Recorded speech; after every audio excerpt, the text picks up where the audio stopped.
remember a time when I didn't cook. It was something I think my mom started us doing in the kitchen. You know, there were so many of us when we were kids, so it was kind of an entertainment thing as well as, I guess, a practical skill, but we never saw it as a practical skill. To us it was something fun and creative, and my mom was great. She would let us have the run of the kitchen during like weekends and summer days, and we'd make the most monstrous things.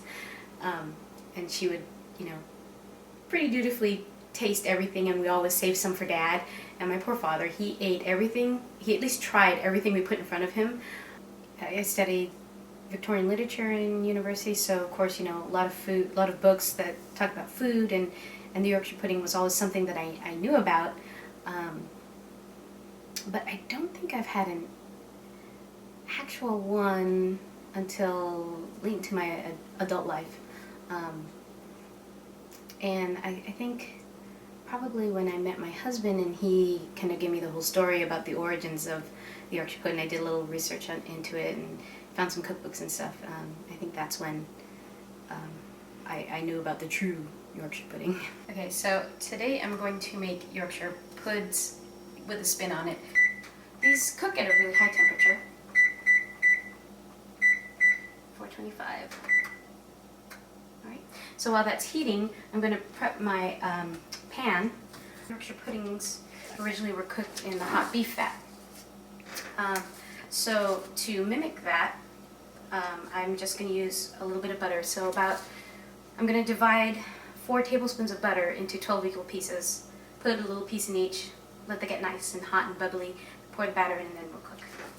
The traditional Yorkshire pud was, you go back to England in the county of Yorkshire, and they would do the traditional English Sunday roast. Well, after they roasted the joint of beef, then the drippings that were in the pan, they would pour this batter into it, and they would cook it in the drippings, and that would actually traditionally be served first. It's actually a really simple recipe. There's only 4 ingredients, really.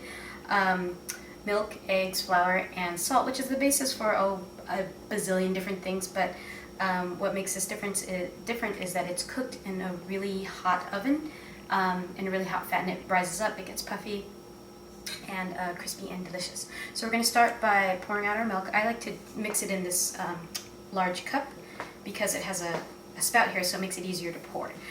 Again, I don't make a big giant one, I make individual sized one. It's easier for serving. So this makes it easier to pour into the muffin tin. So we're going to start with 3/4 cups of milk. I guess really any kind. We just generally use 2% in this house because that's kind of what we have. You could use non-fat, you could use regular whole milk. I don't recommend using cream or half and half, that's probably just a little too heavy. So just set this down here.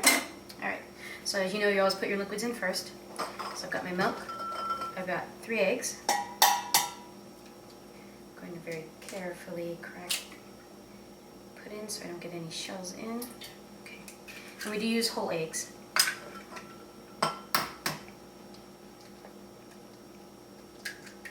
Normally I'd be doing my fancy one-handed crack the egg and drop it in thing, but that's mostly just to impress my husband.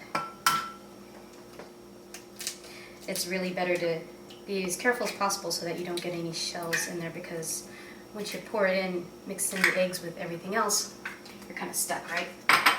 Get the egg off your hands. It's very difficult to pick eggshells out of milk. So I'm just going to mix that up. I can't really see it, but I'm just mixing the eggs into the milk.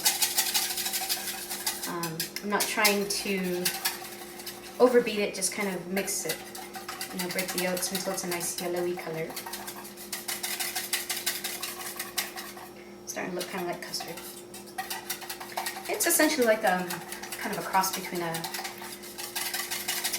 pancake and a crepe batter. Not as thin as crepe batter, but definitely thinner than pancake batter. Okay, so to that we're going to add 3/4 cup of flour. So it's a really simple recipe. 3/4 cup of milk, 3/4 cup of flour, 3 eggs, 3, 3, 3.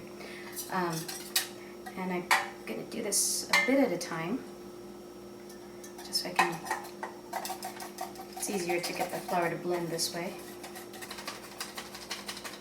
Oh, and I forgot, 1/4 teaspoon salt. Gotta have a little salt in there. Salt is important. Not a whole lot, but a little bit. Not so much for flavor, but really it's in there to kind of activate the taste buds, and you'll find most things taste better with salt. So I'm going to take our batter, and be careful because the pan is still hot. I'm going to very carefully, pour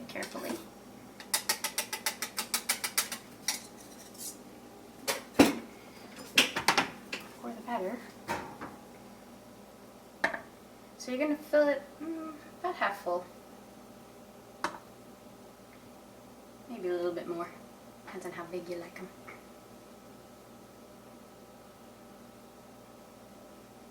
So as you can see, we've got some nice batter floating in some lovely melted butter.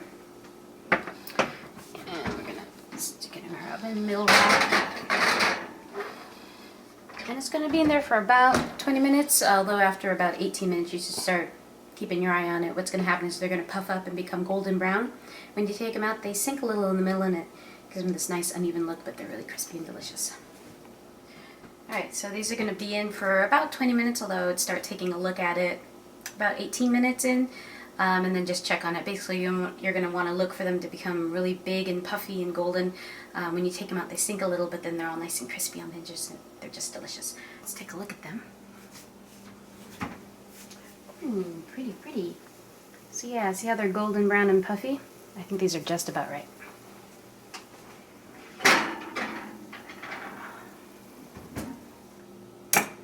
Then comes the best part. Eat them. This is my favorite part. Ooh. Very hot. Now my husband, who's British, of course, waits until it's all served with the meal so he can pour gravy over everything. You know, especially if we're doing a nice Sunday roast, but well, I'm really just kind of mutilating this, but I hope you can hear how crispy and crunchy that is. On the outside, they're deliciously buttery. They're nice and soft on the inside. Kind of like a popover, but more delicious. I don't know if I'll be able to save any of these for dinner. Okay, and that's it. Really easy, really delicious.